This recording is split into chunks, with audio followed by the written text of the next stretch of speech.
Of the Gospel of Luke. The stories that Luke tells and the way he tells them just inspire me in so many ways, and I have another wonderful story to share with you. So hear this good word from the Gospel of Luke. Then they arrived at the country of the Gerasenes, which is opposite Galilee. As he stepped out on land, a man of the city who had demons met him. For a long time he had worn no clothes, and he did not live in a house, but in the tombs. When he saw Jesus, he fell down before him and shouted at the top of his voice, "What have you to do with me, Jesus, Son of the Most High God? I beg you, do not torment me." For Jesus had commanded the unclean spirit to come out of the man. For many times it had seized him. He was kept under guard and bound with chains and shackles. But he would break the bonds and be driven by the demon into the wilds. Jesus then asked him, "What is your name?" And he said, "Legion," for many demons had entered him. They begged him not to order them to go back into the abyss. Now on the hillside a large herd of swine was feeding, and the demons begged Jesus, "Let them enter into these." So he gave them permission. Then the demons came out of the man and entered into the swine, and the herd rushed down the steep bank into the lake and was drowned. When the swineherd saw what happened, they ran off and told it in the city and in the country. Then the people came out to see what happened, and when they came to Jesus, they found the man from whom the demons had gone sitting at the feet of Jesus, clothed and in his right mind. And they were afraid. Those who had seen it told them how the one who had been possessed by demons had been healed. Then all the people of the surrounding country of the Gerasenes asked Jesus to leave them, for they were seized with great fear. So he got into the boat and he returned. The man from whom the demons had gone begged that he might be with him, but Jesus sent him away, saying, "Return to your home and declare how much God has done for you." So he went away, proclaiming throughout the city how much Jesus had done for him. It's quite a story, isn't it? Jesus was perfect, wasn't he? Really? Think about it. Depends on who's observing. The most religious, the most righteous, those who claimed to be the closest to God, those who claimed they knew God better than anyone else, did not think Jesus was so perfect. Because Jesus found himself constantly in the wrong place, at the wrong time, with the wrong people. The wrong place. This was a Gentile city. This was for the Goyim. That would be us. We're Gentiles. Not necessarily swine herders, but we're Gentiles. He gets in a boat with his disciples. He sails across the Sea of Galilee to a foreign place with Gentiles. That's not good, according to the most righteous and the most loyal to God. Wrong time. It's not time for Jesus to start sharing this gospel to the Gentiles yet. That mission hadn't begun. Jesus shared first with his own people in his own homeland, with his own religion, with his own culture. That's where he focused his ministry. And the wrong people, oh my goodness. Jesus' tradition had a big thing about cleanliness. And if one became unclean, then one had to go through this ritual cleansing to be clean again before one could go into public, because if you went into public unclean and you touched somebody else, then that meant they was unclean, and that meant there could be a day where everybody was bathing ritually to become clean again. And we didn't want to all go through that. So what made this man unclean? First of all, he didn't bathe. He didn't wear clothes. He was a Gentile.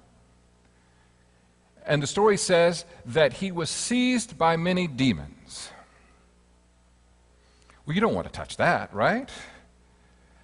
He lived among the tombs, which is a powerful symbol of saying the man was alive and breathing, but he lived among the dead.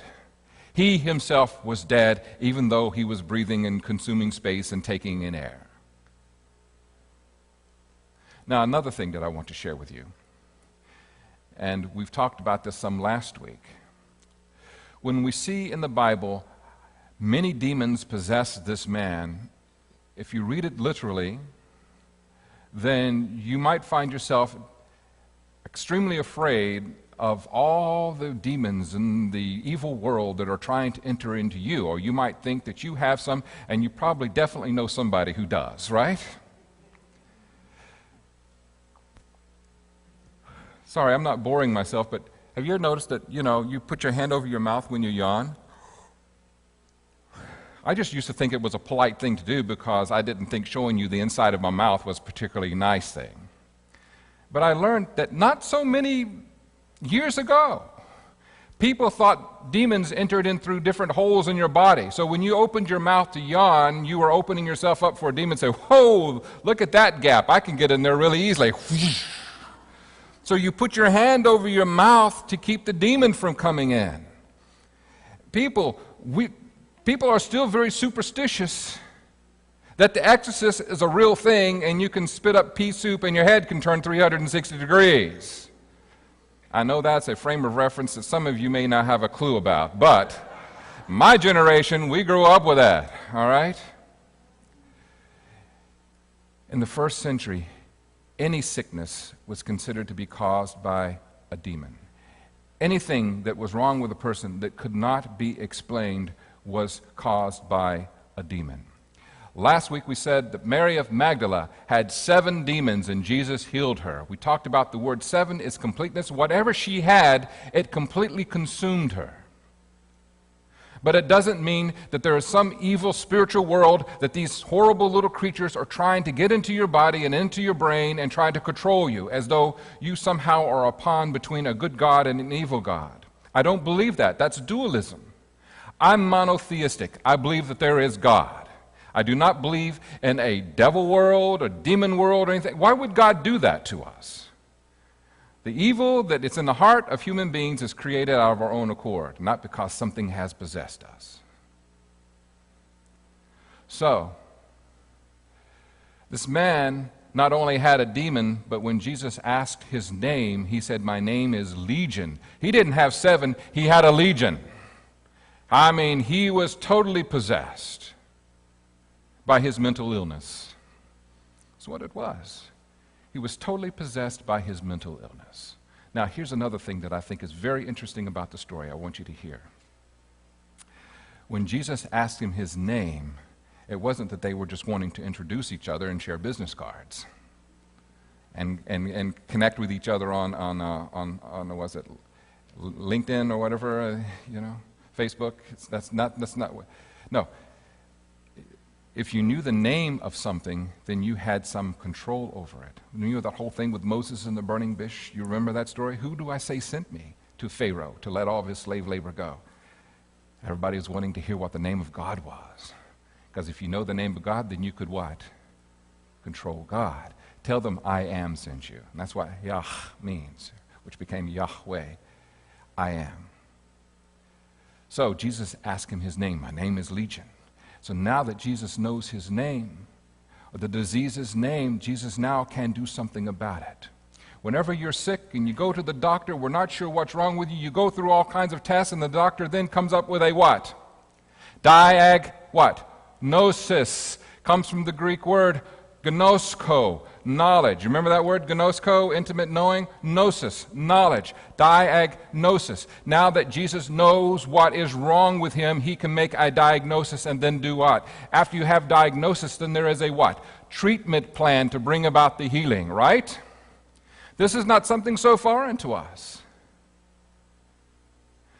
So what happens in the story then, as Luke tells it, he's a wonderful storyteller. And remember, he's writing this to the Gentiles, because that's his audience, not the Jews. Luke is writing this to a Gentile. He was a Gentile himself. So, the demons, whatever it was that possessed this man, didn't want to be thrown into the abyss, because evidently that's the mythology, that's where all the bad demons go. So please, put us in that herd of swine over there on the hill. You all familiar, the Jewish attitude toward swine, toward pork. Bacon for me is a heavenly thing, but for our Jewish brothers and sisters, it is not. So the fact that symbolically whatever possessed this man went into a herd of swine, which were considered the most foul of animals, obviously they had not had bacon, was symbolic that whatever possessed him went into something that was the worst thing upon the planet. And then it said that the swine ran down the hill and plunged into the Sea of Galilee and drowned. Now, this is where a play on words, where if you were listening in the first century, you would know what was going on. The demons begged Jesus not to send them into the abyss.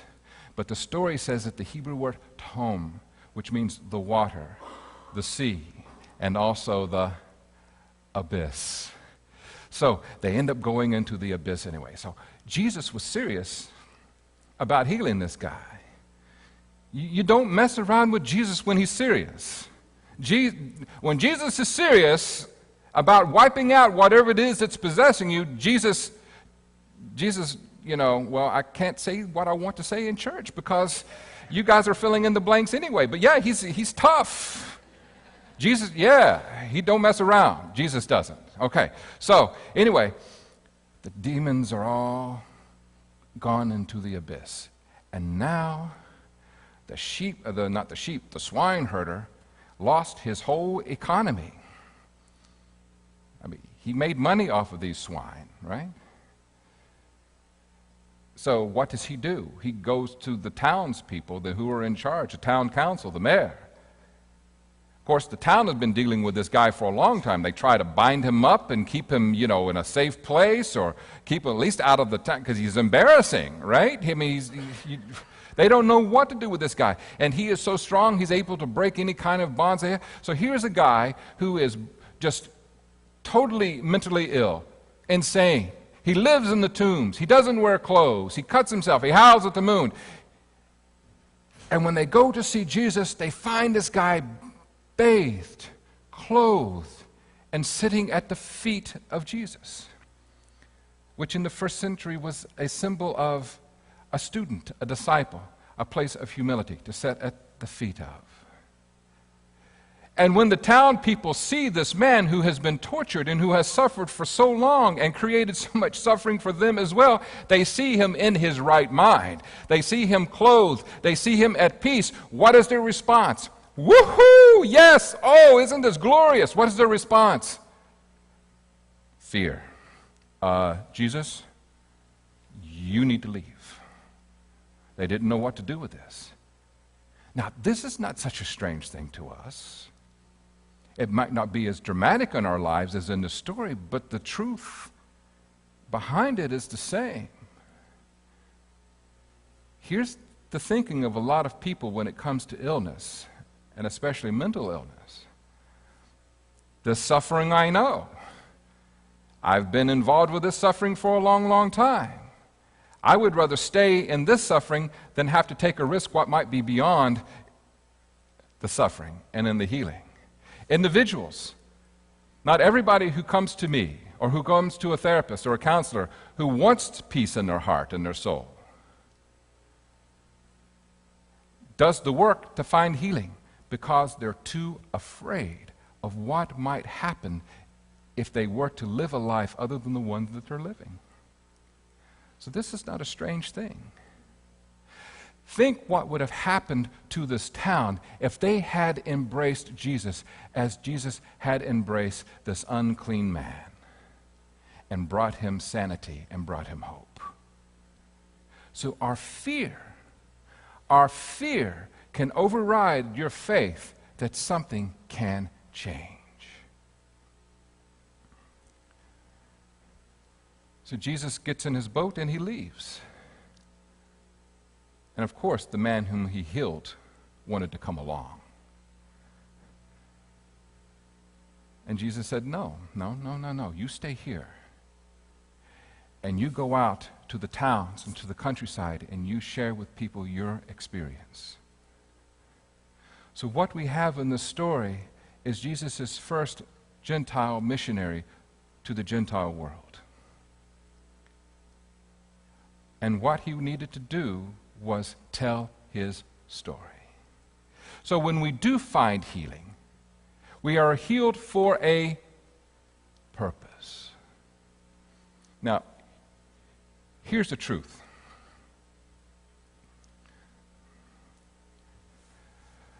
Nothing breaks my heart more than when I go to a hospital visit and I see a child, whatever age, infant or 2, 3-year-old to an adolescent, with a bald head, purple circles under their eyes, and I know that they're being treated for cancer. Nothing in the world breaks my heart more.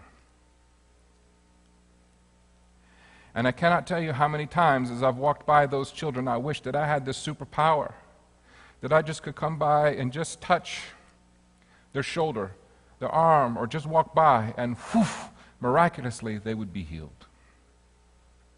I wish I had that power.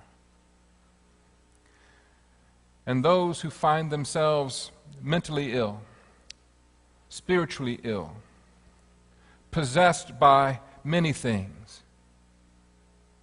You can be possessed not only by evil demons, not really, but by illness and disease and fear, but you can be possessed by jealousy, you can be possessed by greed, you can be possessed by lust, you can be possessed by coveting, you can be possessed by TV, you can be possessed by food, you can be possessed by sex, you can be possessed by many things.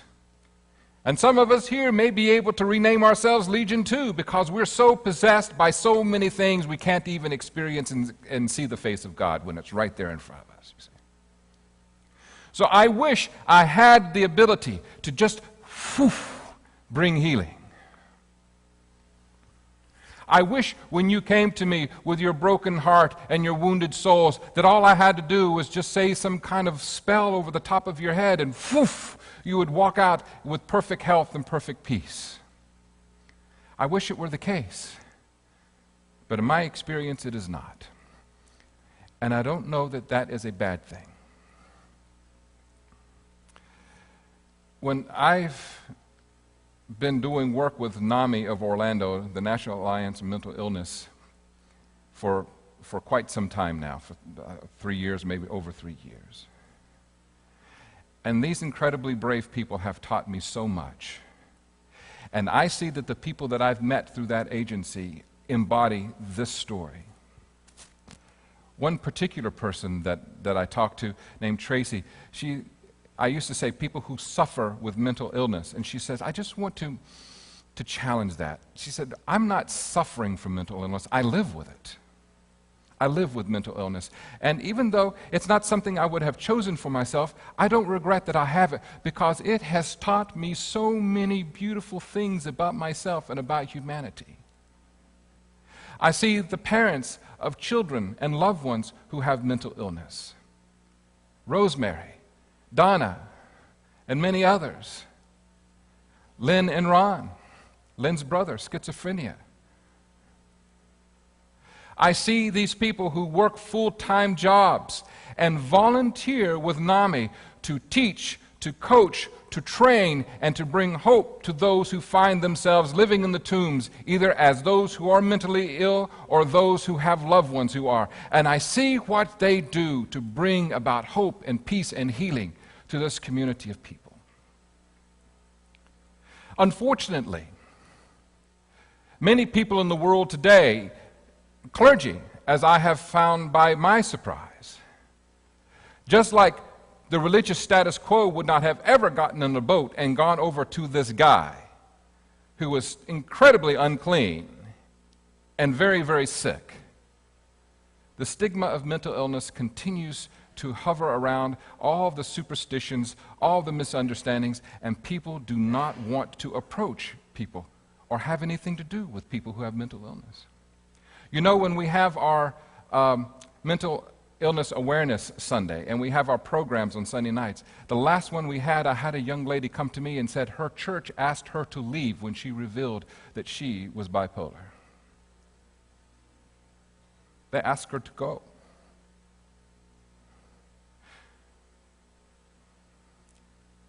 The only people who have responded to my invitations thus far to join with me in providing this wonderful resource for their congregants who live with mental illness and the families. St. Luke's United Methodist, here in Dr. Phillips, in the Islamic Center over in Lake Buena Vista with Imam Sykes. The United Church of Christ in Florida is now starting to open itself up to the possibilities. And because of the work our church has been doing for the last 3 years, we've become the prototype for the United Church of Christ in the state of Florida as to how to do this. But very few people are asking me and NAMI to help them. We're scared. That, to me, is where the tragedy is. So, this story tells me a couple of things that I want to really point out right now.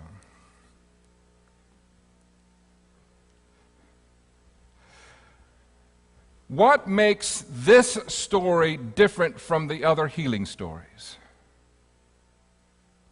Think about it for a moment. I know all of your minds right now are racing through all those Bible stories that you know so well, that you've heard from me, that you've read for yourself. Just think about all the healing stories. How do most of them take place? The individual comes to Jesus for help, or friends and family come to Jesus asking him to help their loved one. Am I right? Here is a story where Jesus goes out to the fringes, the opposite of Galilee, to find a man who doesn't even know that Jesus exists or even cares, and to come to him and to make his spirit and his soul whole once again.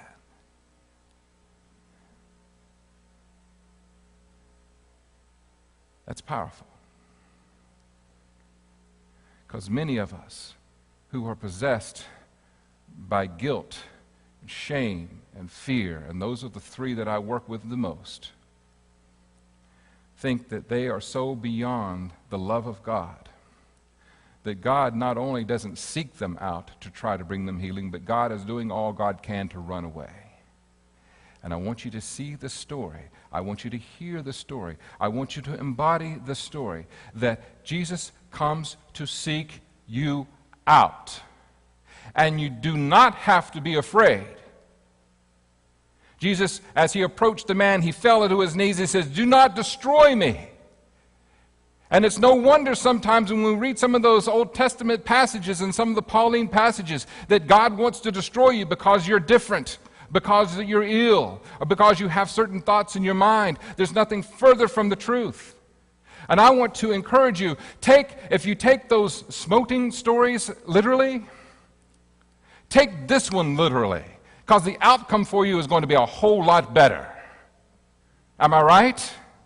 Why is it that when we want to believe the Bible, we believe the worst things that it says and not the healing things that it says? Hear this story. If Jesus is the Christ, I believe he is. If Jesus is the best and most accurate representation of who God is, the essence of God and God's character, which I believe it is, then this story tells me that if we are broken, if we are sick, if we are possessed by no matter what it is, that God not only cares, but God will get in a boat, go across the Sea of Galilee, enter into a strange land, a strange culture, and take the risk to find you, to bring you hope and peace in your heart and your soul.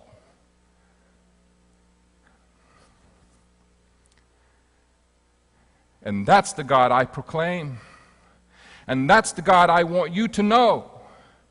If you're sitting here today, you don't have to live in this demonic possession, being the demon, being that whichever disconnects you from self, God, and others. You don't have to live this way. You don't have to be a breathing person living among the dead, among the tombs. It's not necessary. And also, when we find healing, God heals us with what? A purpose. And that's what Tracy does, and that's what Donna does, and that's what Rosemary does, and all the other people I've met through NAMI. They are finding healing. They're living with their disease. And they do it with purpose by going out into the world and sharing with others about this incredible saving grace. And I would love for the Church of Jesus Christ, who sought out the mentally ill, to be in the forefront of this. So, congregation, for those of you who are possessed by whatever it is, Jesus is coming after you. He doesn't fool around. Jesus is coming to you not to destroy you, but to bring you wholeness. Because you see, why would God want to remain broken all the time? It doesn't make sense. Congregation, it is imperative for us as we evolve as the presence of Christ in this community and in the world, that not only do we minister to ourselves and to those like us, but we intentionally reach out to those who are the most wounded, who are the most outcast, and who are considered the most unclean by the righteous in our world around us. How can we do that? How can we do it more so than we're doing now? That is what I want you to think about. This is what I'm praying the Spirit of God will descend upon all of us and help us to ask that question and ask and come up with the answer. What can we do more to reach out to those who are so outcast they have lost all hope? And if you have found healing in your own soul, in your own spirit, then you were healed with a purpose. Let's share our stories. We don't have to proselytize our religion. I don't care about that. Share our stories about, there was a time in my life where I was so broken, I didn't know if I could breathe another breath. And then I found this incredible community that embraced me, that loved me. I started reading these stories. I started going to Sunday school classes. I started going to art class. I started going to book club. I started doing all these wonderful things in worship. I started doing all these things, and I started to learn about how God could love me too. And then I opened my heart and let God do it, and I have found the incredible peace, incredible healing. It's a part of my journey now. And I just want to share that with you, that there is hope. And then it's up to them whether or not they want to respond with fear or with faith. They can send you away, or they can embrace your story and experience it themselves. That's our job. That's our purpose. Jesus just didn't heal us so that we would just feel better. But Jesus heals and restores our soul and our spirit so that we will tell our stories, so that we too can be an agent of healing and peace for the world around us.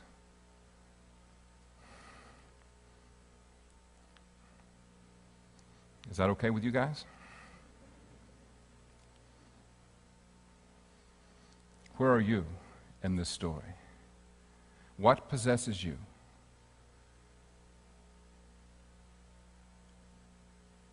What needs to be released? How can you find healing? What are you committed to doing, and what are you committing to allow to help you?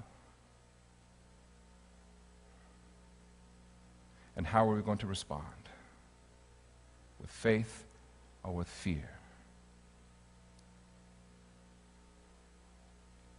I ask you now, faith or fear? Which one? Faith or fear? Which one? Faith or fear? Which one? Then let's do it. Now is the time. Let us pray.